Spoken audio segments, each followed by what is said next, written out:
Graça e paz, igreja. Glória a Deus. Vamos orar pela vida do nosso pastor, que eu creio que Deus vai abençoar poderosamente a vida dele e a nossa nessa noite. Amém? Senhor nosso Deus, Pai amado, em nome do Senhor Jesus, Pai querido, nós apresentamos a vida do teu escolhido nesta noite, ó Deus, e pedimos ao Senhor, ó Pai, que brinde ele agora com o teu sangue, meu Pai, da cabeça à planta dos pés. Porque eu creio, meu Pai, que o Senhor já revelou do céu a ele, meu Pai, aquilo que nós precisamos de ouvir nesta noite. E para isso, meu Pai, nós estamos aqui preparados para ouvir, ó Deus, aquilo que o Senhor preparou para a sua igreja nesta noite. É que nós te pedimos, ó Pai, que use ele conforme a sua vontade e o seu querer, em nome do Pai, do Filho e do Espírito Santo. Amém? Aplauda o Senhor mais uma vez. Glória a Deus. Graças a Deus. Meus irmãos, Lucas capítulo 13, nós estamos fazendo uma série de ministrações a respeito das parábolas de Jesus. E hoje nós vamos estar fazendo uma reflexão em mais uma de suas parábolas, que foi aqui narrada pelo Dr. Lucas. Cadê o Guilherme? Tá aqui? Ah, tu tá aqui, meu filho. Me ajuda lá com o retorno, que eu tô com a garganta hoje, só por Deus. Os irmãos têm um pouquinho de paciência, eu parar aqui para tossir, tá bom? Porque eu tô com uma alergia bem forte. Lucas capítulo 13, faremos a leitura do versículo 6 até o versículo de número 9.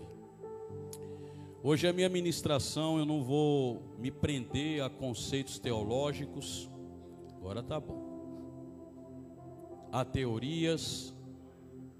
Hoje eu não vim aqui para falar se a figueira é Israel, se a figueira é igreja. Hoje a mensagem vai ser de aplicação pessoal.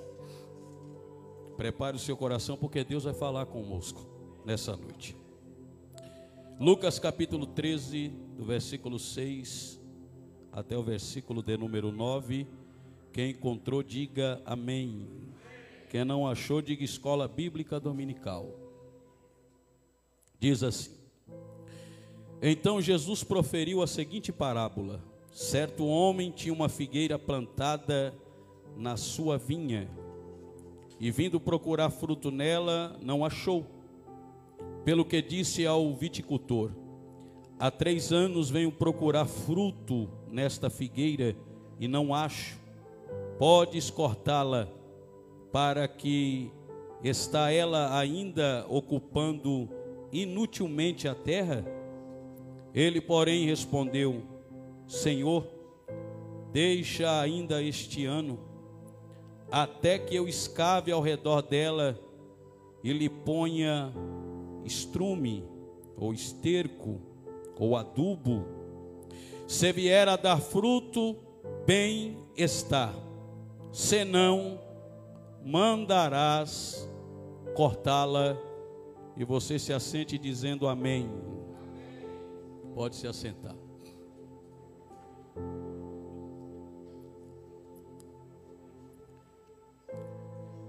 Nós sabemos que toda vez que Jesus ele usa essa metodologia de ensino por nome de parábola, sempre é num contexto onde ele vai responder à indagação de alguém.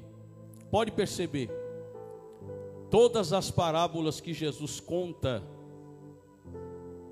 que Jesus narra, é para responder à indagação de alguém.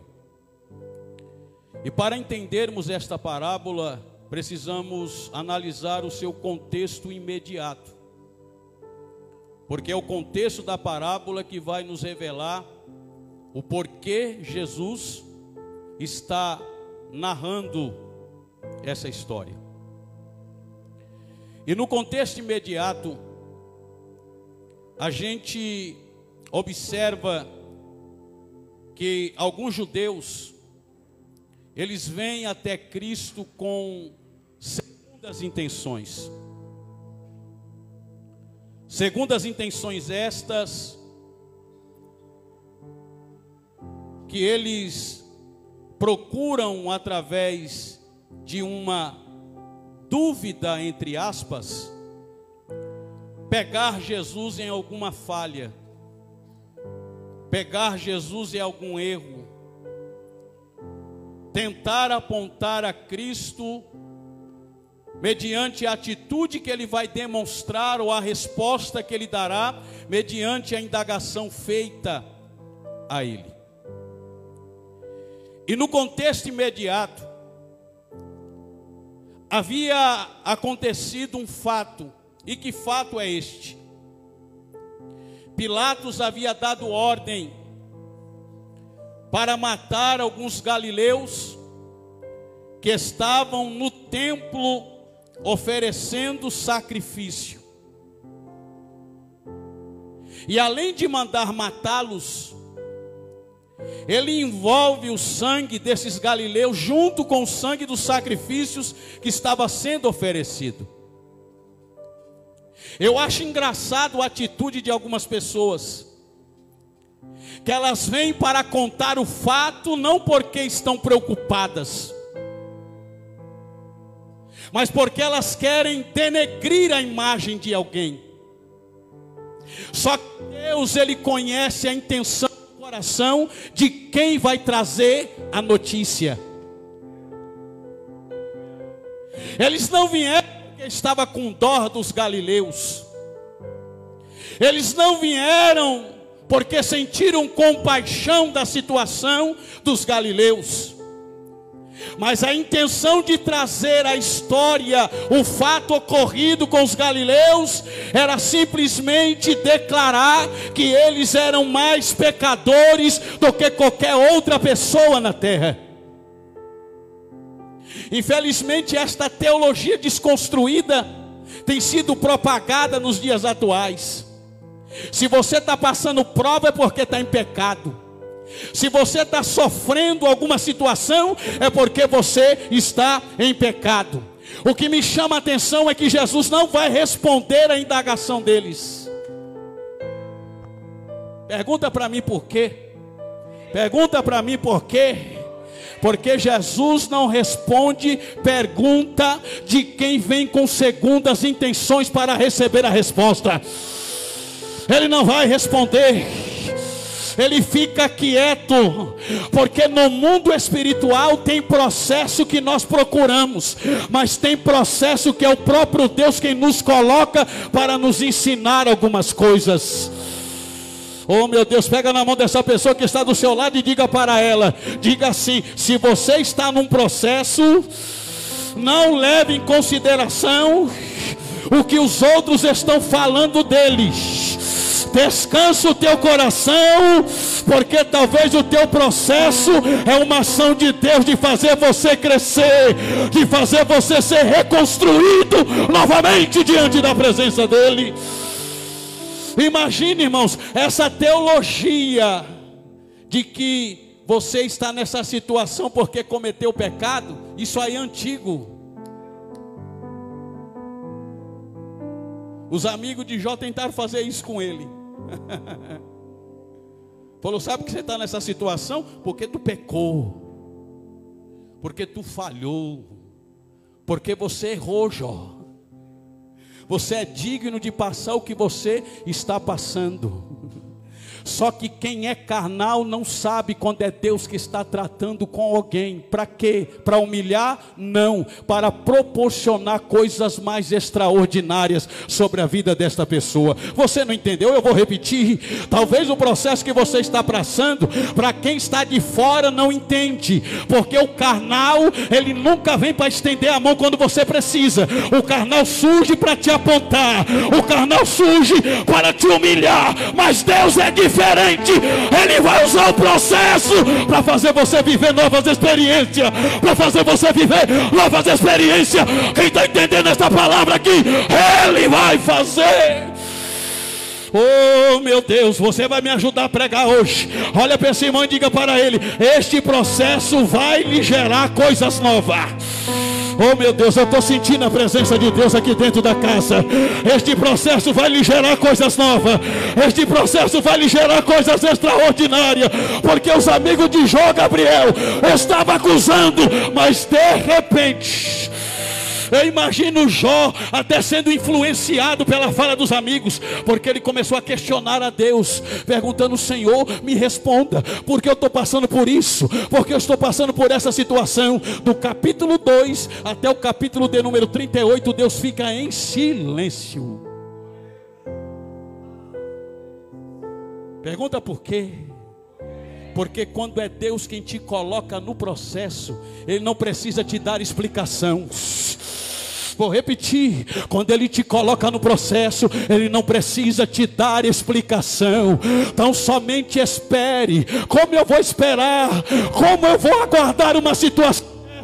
Isaías profetizou: os que esperam no Senhor renovarão as suas forças, subirão com asas de águia, correrão e não se cansarão, caminharão e não se fadigarão. O processo não é para a tua queda, o processo é para o teu crescimento, o processo não é para a tua humilhação, o processo é para o teu crescimento.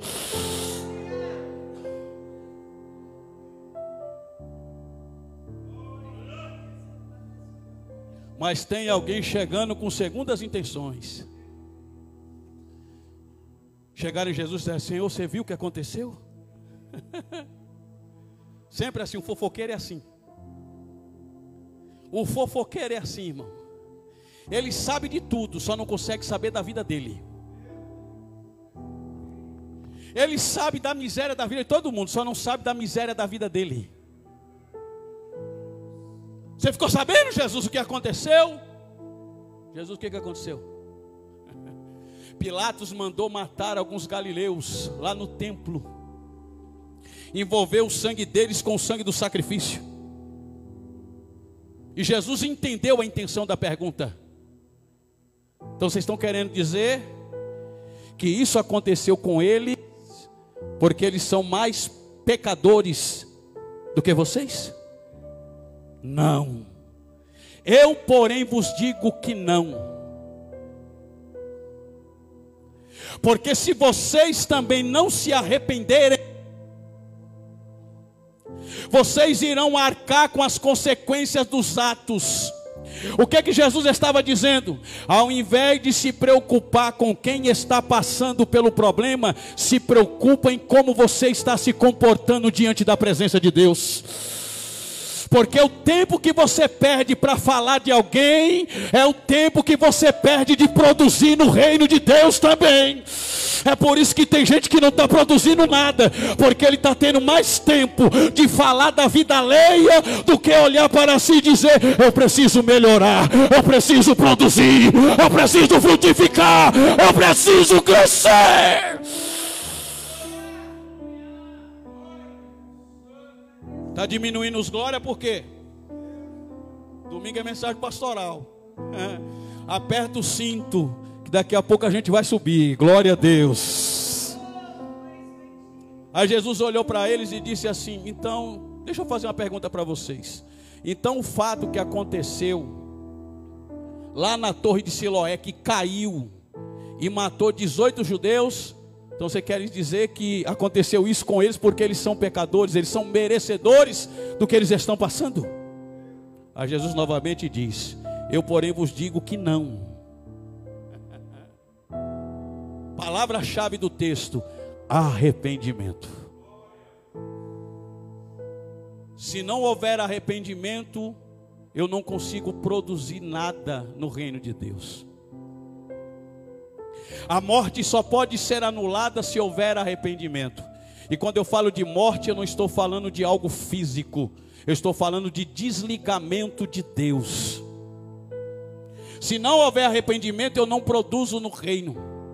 É mediante este cenário que Jesus vai contar esta parábola. Essa parábola, ela é extraordinária. Pergunta para mim por quê? Nós vamos aprender aqui 5 pontos desta parábola. Primeiro ponto: as vantagens que a figueira possuía, sendo plantada no meio da vinha. Segundo ponto: a expectativa do dono com relação à figueira. Terceiro ponto: o desapontamento por causa das suas expectativas, elas não foram atendidas. Quarto ponto, a sentença que lhe foi dada. E o último ponto, a intercessão do viticultor. Alguns dizem que era normal, eu li em poucos livros isso. Mas a maioria vai dizer que não era comum isso acontecer. Ainda mais porque a figueira é uma árvore que é muito maior do que a videira, muito maior. Inclusive, a dimensão das suas folhas pode projetar uma sombra que vai impedir o desenvolvimento das vinhas. Agora, irmão Neto, como que pode um dono de um campo plantar uma figueira no meio das vinhas, sabendo que aquela plantação pode comprometer as demais que estão ali? Mas eu vejo o primeiro ensino deste ponto. Quem planta é porque é o dono. Alguém poderia passar e falar assim: você não pode fazer isso. Você está ficando doido? Como que você vai plantar uma figueira no meio das vinhas? Você não sabe que este tipo de processo que você está querendo fazer poderá comprometer o desenvolvimento das vinhas? Eu tenho certeza que o dono do campo iria responder: eu sei de tudo isso, mas o campo é meu, a terra é minha, eu planto o que eu quero, a hora que eu quero e no lugar que eu quero. Você não entendeu? Eu quero aqui fazer uma representação de que a figueira, ela aponta para mim e para você. Ele poderia muito bem dar ouvido ao diabo que disse: você não serve, você vai dar problema, você vai trazer consequências. Mas o dono do campo olhou e disse: o campo é meu, eu planto quem eu quero, eu planto quem eu quero. Sabe por que você foi plantado no meio da vinha? Não foi porque o pastor Luciano quis, não foi porque o presidente da república quis, não foi porque o prefeito da cidade quis. Ele achou graça em você e disse: eu vou te plantar para que você seja diferente. No meio daquilo que tudo é igual, eu vou te plantar. Oh meu Deus, oh meu Deus, eu estou sentindo a presença de Deus aqui dentro desta casa. Oh meu Deus, eu não fui plantado porque eu mereço, eu não fui plantado porque eu tenho alguma coisa para oferecer, eu não fui plantado porque eu sou melhor do que alguém, eu não fui plantado porque eu fui plantado porque Ele é o dono do campo, e Ele achou graça em olhar para mim, para você dizer: eu te planto aonde eu quero, eu te coloco na terra que eu quero te colocar. Só que aí tem um porém. Pergunta para mim: qual é o porém, pastor? Diga: qual é o porém, pastor? Sendo plantado no meio das vinhas, querendo você ou não, quem te olhar vai ter que te ver diferente. Se você quer ser esse crentinho meia boca, igual a todo mundo, o problema é teu. Mas Ele te plantou para ser figueira no meio das vinhas. Ulamacandarai, Uremicandarai, Oxirimicandarai. Preste atenção. Sabe por que às vezes você é tão perseguido, você é tão humilhado, você é tão apontado? Porque querendo ou não, aonde Ele te plantou, você se destaca, você se destaca, você se destaca. Eu vou repetir: aonde Ele te plantou, você se destaca. Oh meu Deus, cutuca o irmão que está do seu lado e diga para ele: não tem como se esconder. Diga: não tem como se esconder. Porque a figueira, irmão Neto, ela não cresce menos do que a vinha. A vinha é menor, ela se sobressai, ela cresce e se sobressai. Quem olha diz assim: aquela árvore é diferente, aquela árvore é diferente. Eu vou repetir para ver se pelo menos meia dúzia da glória. Aquela árvore é diferente, aquela árvore é diferente, aquela árvore é diferente. Quem olha para você, ele é gerado de expectativa, mas quem te plantou está dizendo: eu te plantei para ser diferente. Olamacandarai.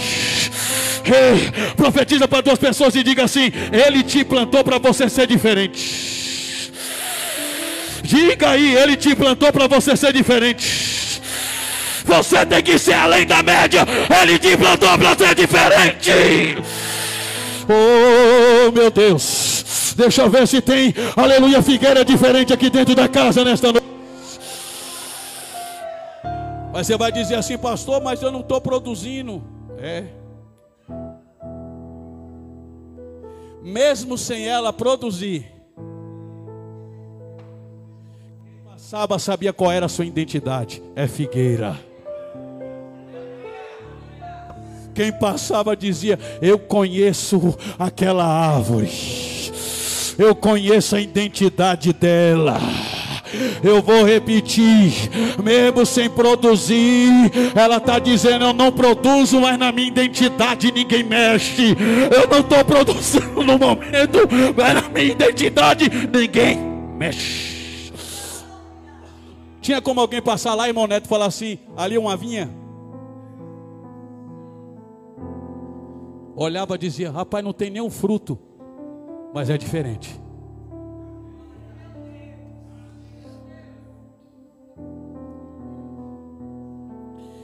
Ela recebe privilégios, porque ela vai ser obrigada a se destacar entre as vinhas. Às vezes é difícil, mas quem plantou, que é o dono do campo, não tem para onde você correr. Não dá para você virar um camaleão no meio das vinhas para se transformar em uma vinha. Não tem como. Quem te plantou já sabe qual é a semente que está plantando. Quem te plantou, ele está declarando: não estou plantando vinha, eu estou plantando figueira. Mas alguém vai se questionar, ele vai dizer: mas espera aí, este solo não é apropriado para plantar figueira, mas eu quero plantar, porque eu faço questão dela crescer e ser diferente no meio dessas outras árvores.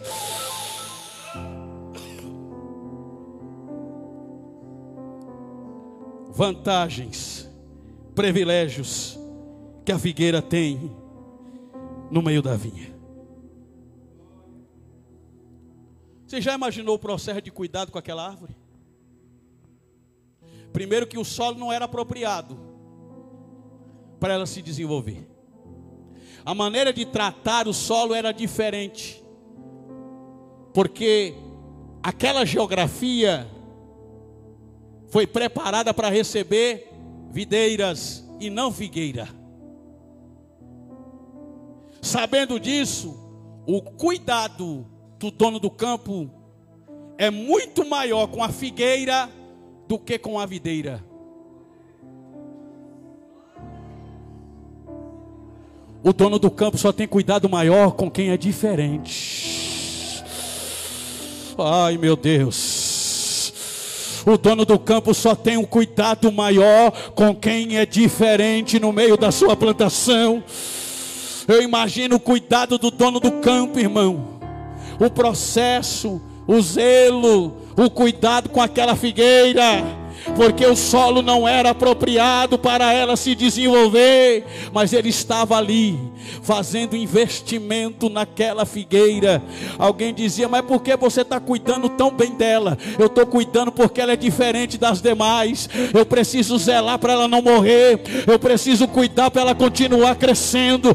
Porque o termo ali não é broto, o termo ali não é tronco, o termo ali é figueira. Então isso me revela que a árvore que está ali, ela já tinha crescido, não gerou fruto, mas está crescendo. Não gerou fruto, mas está crescendo. Ah, você não entendeu? Vou repetir. Ela não tinha fruto, mas ela tinha crescido.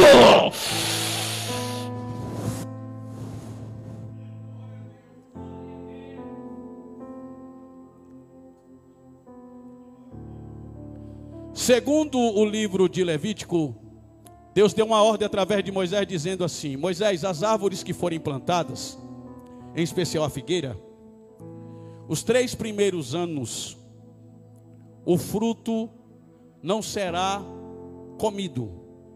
Você vai segregar, você vai jogar fora. No 4º ano, o que a figueira produzir, você recolhe os frutos e entregue a Deus em gratidão, como adoração. A partir do 5º ano, tudo que ela produzir, aí você colher para comer. Pelo texto, o que é que eu entendo? Ele está indo buscar fruto para ele. Então já tinha passado 1 ano, já tinha passado 2, já tinha passado 3, e ele insistindo, ele jogando água, ele cuidando, e nada de fruto. Já tinha passado 4 e nada de fruto. Ele falou: agora no 5º ano é o ano que eu vou precisar colher do investimento que eu estou fazendo nessa figueira, porque já tem 4 anos que eu estou investindo nela. Agora é o 5º ano, ela precisa gerar fruto, porque eu entendo que agora é o tempo de eu colher o investimento que eu fiz nesta figueira.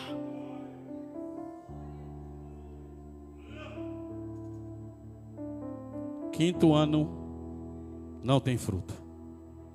Ele já podia ter pegado o machado, falar assim: como é o 5º ano que tu não produziu nada, eu vou te arrancar agora. Você está minando a força da terra. Você pode comprometer o crescimento das demais, porque tem 5 anos que você está aqui e você não produz nada. Tem 5 anos que você está aqui e você não gera nada. Mas o dono do campo olha para a figueira e diz: eu vou esperar mais um pouco. Eu acredito nela, eu acho que ela vai produzir alguma coisa. No 6º ano, ela não produz nada.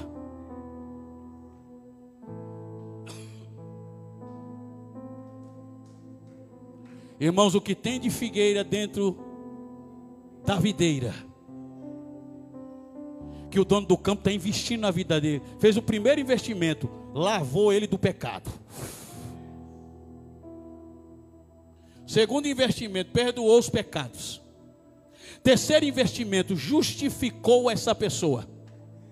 Quarto investimento, trouxe novamente para o relacionamento com Deus, redimiu, resgatou. Quinto investimento, deu a ela o Espírito Santo. Sexto investimento, encheu da presença do Espírito Santo de Deus. E mesmo com todo este investimento que ele fez, tem figueira que não está produzindo nada. Tem figueira que só está dando trabalho. Porque era 7 anos, havia se passado a Irã, e o cabra continuava trabalhando nela. Você já imaginou o dono do campo 7 anos trabalhando numa figueira, ela não produz um fruto sequer? O que é que eu entendo com isso? Ela não gera fruto, mas dá trabalho. Ela não gera fruto, mas dá trabalho. Ela não gera fruto, mas dá trabalho.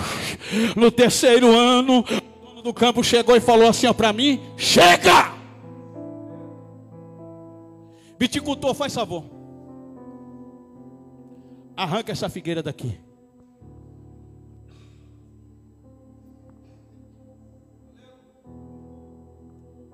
Sabe quem cuidava mais daquela árvore, irmão Neto? Não era o dono do campo, era o viticultor. Ele olhou e falou assim: eu sei que tem 7 anos que ela não produz nada, mas eu vi quando ela chegou aqui uma semente. Eu vi todos os dias que eu vim aqui, jogava água nela, eu regava ela, ela brotou, ela começou a crescer. E eu imaginei que ela iria produzir fruto, mas eu vi todo o processo do desenvolvimento dela. Apesar de não produzir fruto, ela cresceu. Por favor, dono do campo, não arranca ela, deixa mais 1 ano, porque eu vou fazer um processo para que ela produza.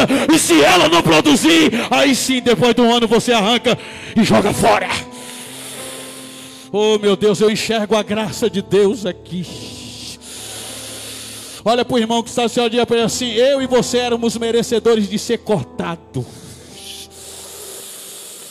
Oh meu Deus, Isaías disse: por maior que fossem as nossas justiças, ainda assim elas seriam consideradas como trapo de imundície. Por mais que você fizesse, você ainda era visto como servo inútil, como alguém que não tem nada a oferecer para ele. Mas um viticultor que conheceu todo o seu processo, ele está tomando a frente dizendo: deixa comigo, deixa comigo, deixa comigo. Ai, ai. Deixa eu correr aqui. Ele pegou a ferramenta, o que ele fez aí no texto? O que ele fez no texto? O que está escrito? Ele cavou, né? Foi escavando a lateral. Então eu entendo por atitude do viticultor que o problema não era a figueira, o problema era a terra. Cutuca o teu irmão e diga assim: Deus sabe que você pode produzir. Diga, mas às vezes você não produz porque tem terra ruim te rodeando. Tem terra ruim te rodeando. Ô pastor, o que representa a terra? A terra representa alguém. Tem terra ruim te rodeando. Porque quem te rodeia somente para apontar a falha dos outros é terra ruim. Ele vai minar o teu crescimento. Mas está chegando aquele que tem a ferramenta para poder limpar a terra ruim. Porque ele quer ver o teu crescimento. Você já percebeu, irmão, que uma pessoa é uma benção dentro da igreja, mas quando chega uma terra ruim do lado dele, meu irmão, aí para de produzir, aí começa a mudar a visão do pastor, a visão da igreja, a visão do ministério, porque a terra ruim não leva nada para a raiz. Mas quem tem a ferramenta na mão, quem tem a ferramenta na mão, hoje é noite de limpeza, hoje é noite que ele vai limpar essa terra. Oh glória, oh glória, oh glória, oh glória, oh glória, oh glória, oh glória. Não se preocupa se algumas terras, aleluia, ruim saíram do teu lado. Foi o viticultor que limpou, porque ele quer que você cresça. Ele quer que você cresça.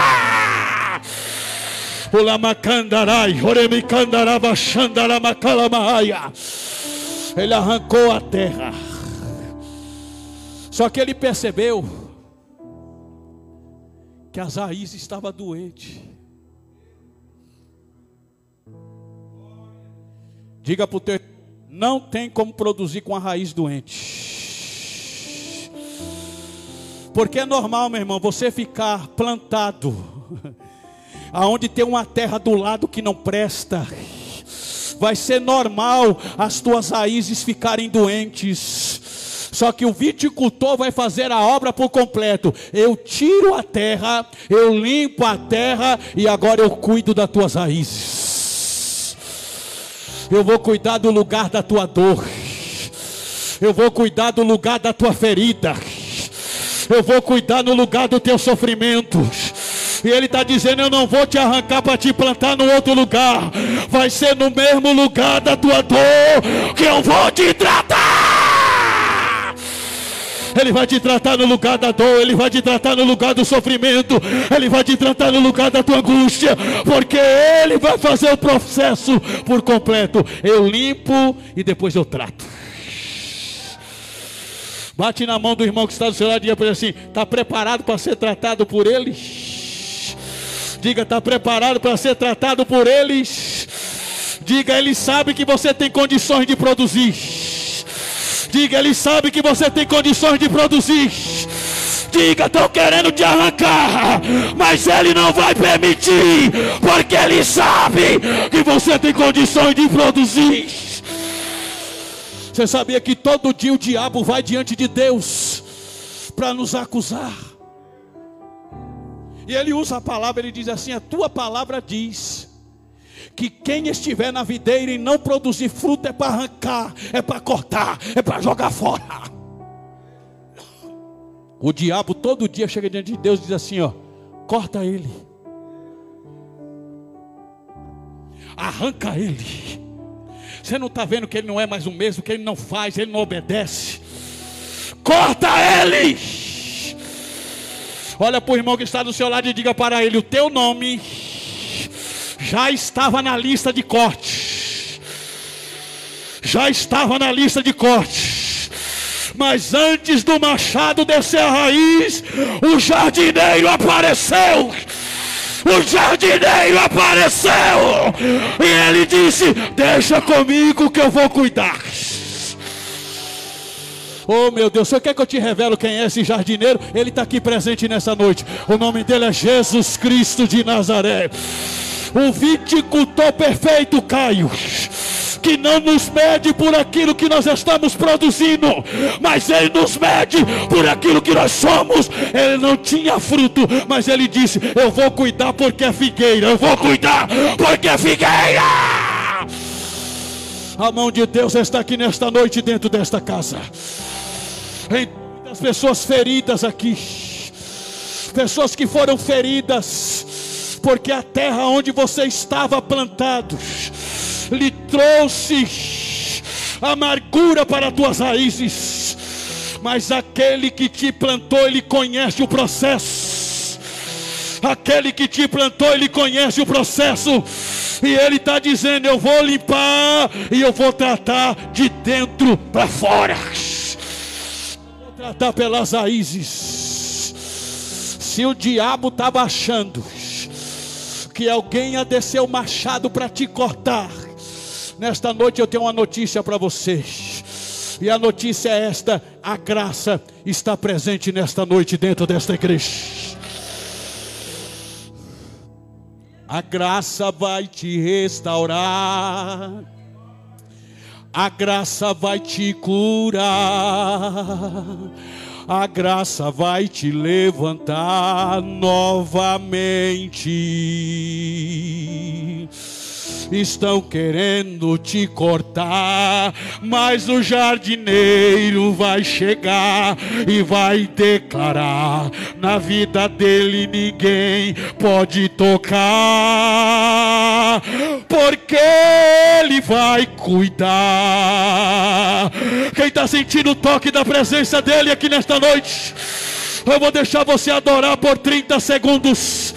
Porque enquanto você adora, o viticultor está chegando para declarar: deixa comigo que eu vou fazer ele frutificar. Fica de pé, fica de pé, fica de pé. A DBN, vem para cá.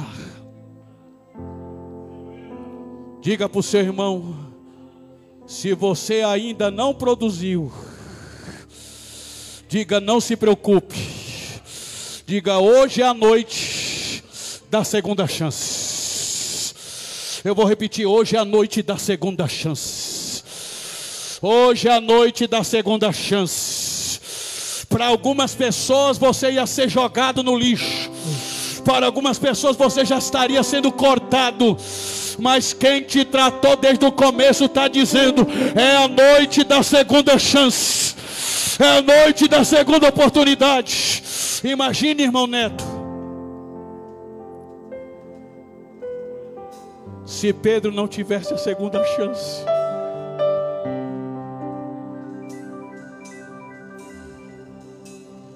Imagine se Jesus olhasse para Pedro e dissesse: para mim você não serve mais, para mim você não tem mais valor, você não tem mais sentido. Você bateu no peito e disse que não ia me negar, mas você me negou. O viticultor não aponta as nossas falhas, o viticultor não aponta os nossos erros. Ele vem com o remédio para aplicar na raiz. O lamacandarás. Bem devagar, bem devagarzinho, que eu estou terminando de aplicar. Quando ele negou Jesus, ele abandonou a credencial de apóstolo Gabriel. Ele falou: o que eu sei fazer de melhor é pescar.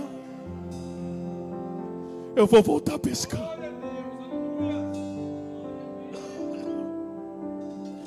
Joga a rede.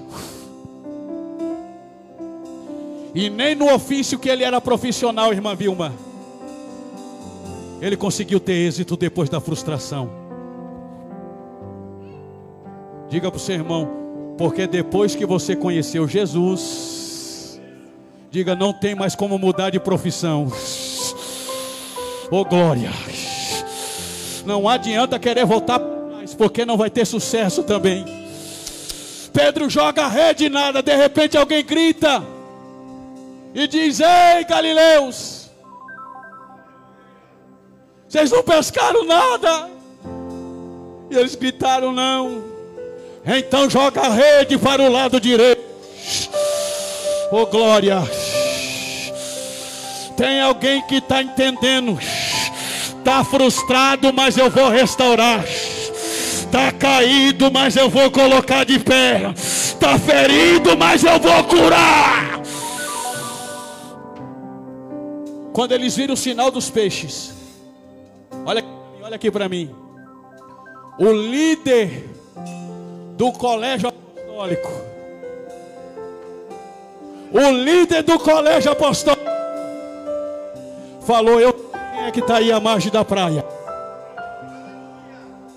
Eu já vivi essa experiência com eles. E saiu nadando. Quando chegou lá, irmão Neto, Jesus já estava bem tranquilo. Já tinha preparado um banquete. Estava com o peixe em cima da brasa.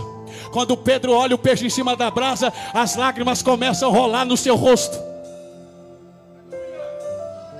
Pergunta por quê? Pergunta por quê? Diga para o irmão que está ao seu lado, diga assim: no lugar da dor de Pedro, Jesus está trazendo à tona tudo o que ele passou. Diga: mas não para ferir a Pedro. O lamacalachai. Porque quando Pedro olha, ele lembra: foi do lado do braseiro que se cumpriu a profecia. Eu neguei a ele. Olha Jesus com o braseiro aqui, Jurandir. Pedro, eu não fiz o braseiro para te humilhar. Eu não fiz o braseiro para te apontar, Pedro. Eu não fiz o braseiro para falar que tu é fraco. Por que você fez o braseiro, Jesus? Ei, Figueiras, Ele vai tratar de você na mesma terra que você não produziu. Ele vai tratar de você na mesma terra que Ele te plantou. Ele não vai arrancar, Ele não vai tirar as raízes, vou colocar no outro lugar, porque se não produziu aqui, talvez produza em outro. Não, vai ser no lugar da dor que Ele vai te tratar.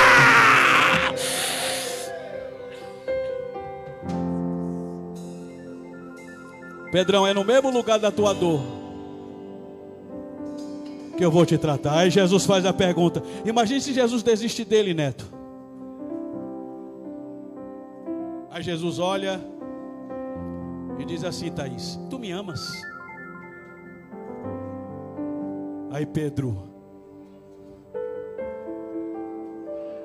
no grego alguns chegam a usar um termo que Pedro respondeu à primeira pergunta: eu gosto de você. Pedro, tu me amas? Segunda vez, Pedro responde: eu gosto de você. Terceira vez: Pedro, tu me ama como este me ama? E aponta para João. Pedro começa a chorar e diz: tu sabes que eu te amo. Eu falhei, mas eu te amo. Eu te neguei, mas eu te amo. Eu fraquei, mas eu te amo. O que o Senhor vai fazer comigo? Eu estou expulso do colégio apostólico. Não, Pedro, vai e apacenta as minhas ovelhas. Toca em alguém e diga assim: você pode não ter produzido nada até hoje. Diga: mas Ele não vai desistir de vocês. Ele não vai desistir de vocês.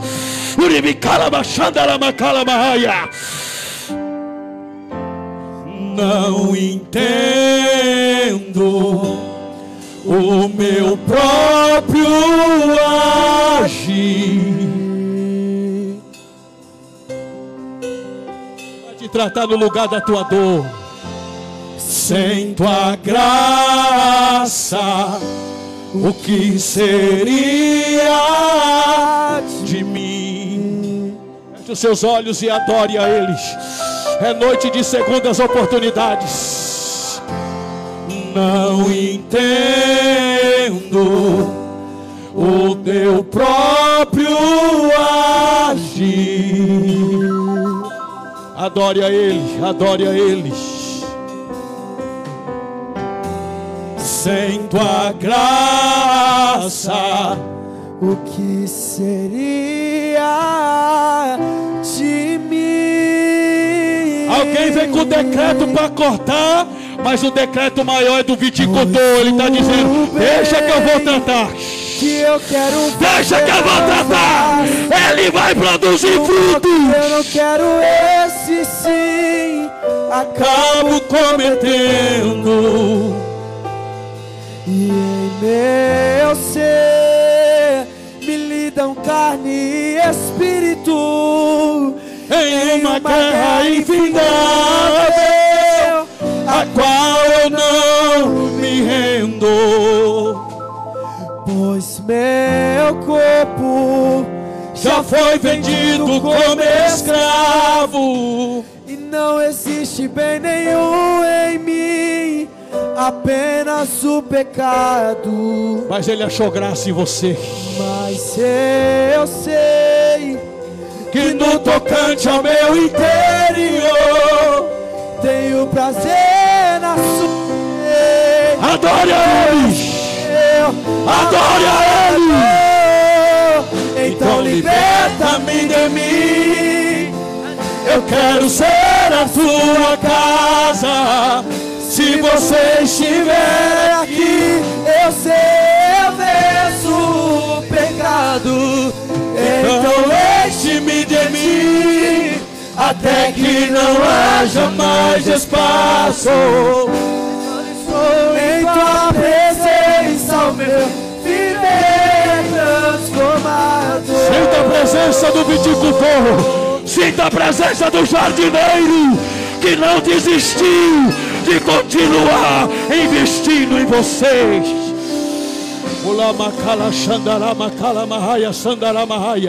Pois o bem que eu quero fazer não faço, e o mal que eu não quero, esse sim acabo cometendo. E em meu ser me lidam carne e espírito em uma guerra infindável, a qual eu não me rendo. Pois meu corpo já foi vendido como escravo, e não existe bem nenhum em mim, apenas o pecado. Declare. Mas eu sei que no tocante ao meu interior tenho prazer na tua lei. Tu és o meu amado. Então liberta-me de mim. Adore a Ele nesta noite. Engrandeça o nome dEle nesta noite. Se você saia daqui curado, saia daqui renovado, saia daqui transformado. Então enche-me de ti, até que não haja mais espaço. Pois quando eu sou em o meu viver é transformado e reina o Espírito sobre a carne. Curve a sua cabeça, Pai. A tua palavra foi pregada nesta noite. Nós te engrandecemos porque sabemos que há momentos da nossa vida que nós não conseguimos produzir, que nós não conseguimos frutificar. E éramos dignos de ser arrancados do meio da tua vinha, porque nós não conseguimos atender às tuas expectativas. Mas Cristo, pelo seu amor e bondade, Ele desceu para continuar investindo em nós, dizendo: deixa, porque eu sei como eu vou tratar.